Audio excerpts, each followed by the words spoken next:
Very good afternoon. So today we are going to discuss about the corneal transparency.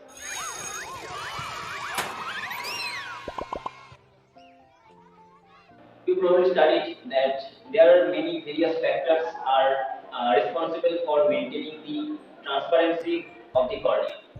As because the cornea is highly transparent structure and loss of its transparency leads to the blindness. Okay. So the factors which are responsible for maintaining the corneal transparency are the tear film and the corneal epithelium. Number two is the peculiar arrangement of the corneal stroma, and number three is the avascularity of the cornea. Okay. So among these three factors, today we are mainly focused on the arrangement of the stromal lamellae. There are various theories which develops and which states that the arrangement of the stromal lamellae is responsible for maintaining the normal corneal transparency. So there are among those theories, there are two theories which is proposed by the two different scientists. So these are known as, first one is the Maurice theory and second one is the theory of Goldman et al. So the et al is used as because there are a group of scientists who are working to develop this proposal. Okay. So first, let us discuss about the Maurice theory. So according to the scientist Maurice, cornea is transparent as because the stromal lamellae of the cornea is arranged in a regular lattice pattern. Okay, and the scattered light is destroyed by the mutual interference in the stromal lamellae. Okay, so let us understand. So let's suppose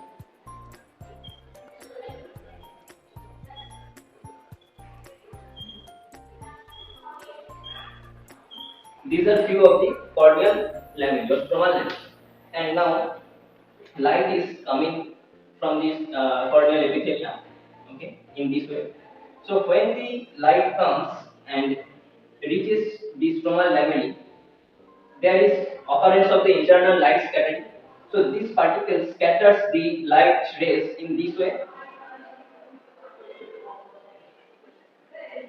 Okay. Similarly, when the light ray strikes this stromal lamellae or this particle also scatters the light in this way. So just you focus on these two particles. Okay.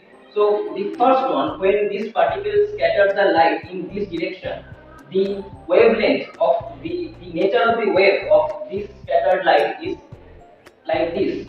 Okay. And due to path difference or due to path difference, when the light scatters from this molecule and moves in this way, the the nature of the wave of the light is like this.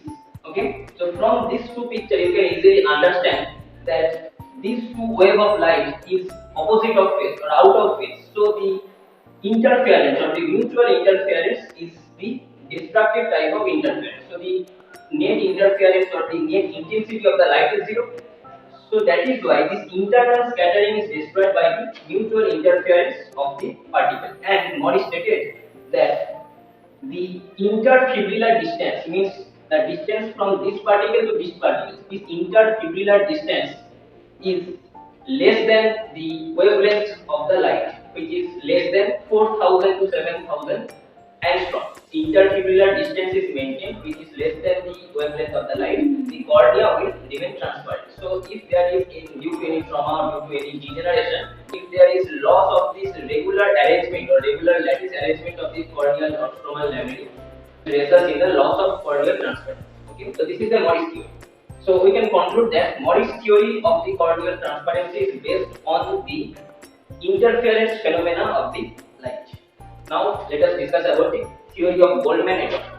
So the theory of the Goldman et al. Regarding the corneal transparency will depend on the diffraction nature of the light. So according to scientist Goldman, the stromal lamellae. So suppose these are the stromal lamellae. Okay, so the size of the stromal lamellae is less than half of the wavelength of the incoming light. So that is why there is and for this reason the cornea is transparent. Okay.